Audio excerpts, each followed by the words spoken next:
Good afternoon students. Today I am discussing about electrical properties of colloids. Electrical properties of colloids having four types of properties: surface charge, zeta potential, electrophoresis and electroosmosis. First property of electrical colloids are surface charge. Normally colloids are having dispersed phase and dispersed medium. In dispersed phase, dispersed particles are having either positive charge or negative charge. When these particles are added to the dispersed particles are added to the electrolytic solution to form a electrical double layer. This is surface charge. Next, second property, zeta potential. Zeta potential is defined as this is the electrical potential in the plane of the shear of the charged particle. Zeta potential is used for determining the stability of a colloidal dispersions. Next, coming to third property is electrophoresis. Electrophoresis is an important parameter to determine the stability of the colloids in two definite parameters. First one is it indicates sign and magnitude of zeta potential. It will indicate the sign and magnitude of zeta potential. First one means sign. Sign indicates the dispersed particles are having either positive or negative in nature. Next, magnitude means the magnitude of colloidal dispersions are mainly depending on surface charge and potential grade applied between the two electrodes.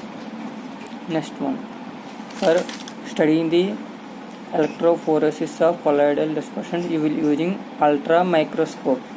This ultra microscope is standardized by using rabbit erythrocytes, means RBC cells of rabbits, used for standardize the equipment. In electrophoresis means the movement of colloidal particles towards a particular electrodes under the influence of electrical field.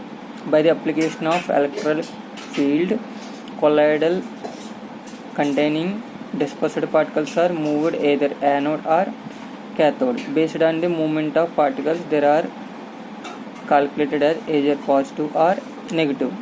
First, coming to normal electrodes, this is a sample beaker containing colloidal solution. It will contain two platinum electrodes. First one is negative charge, another end is positive charge.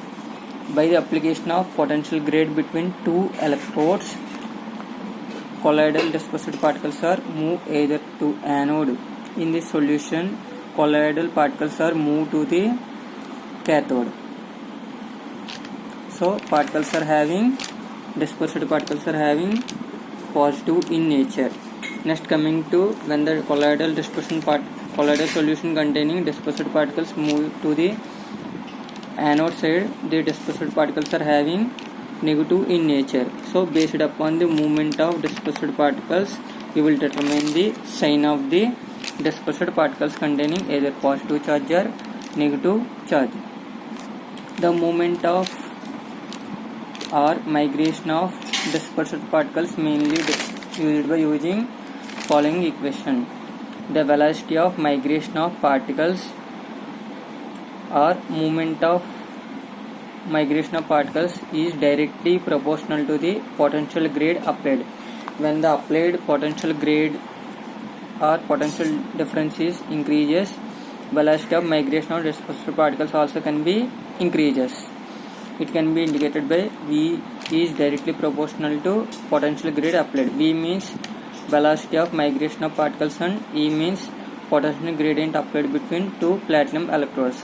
So V is equal to potential gradient applied in E. So the following equation is used for determining the electrophoresis constant.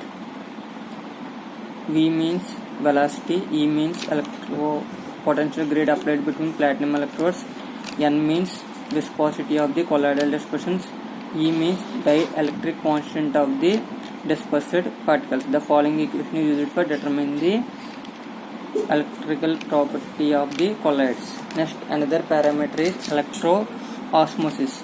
In this process involves movement of a dispersion medium under the influence of electrical field in the situation when the movement of colloidal particles can be prevented with the help of a suitable membrane. So in this method, colloidal dispersed particles movement can be prevented by using suitable membranes. Either semi-permeable membranes can be used.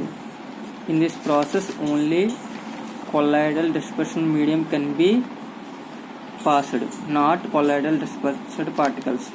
Dispersion medium moves toward oppositely charged electrodes.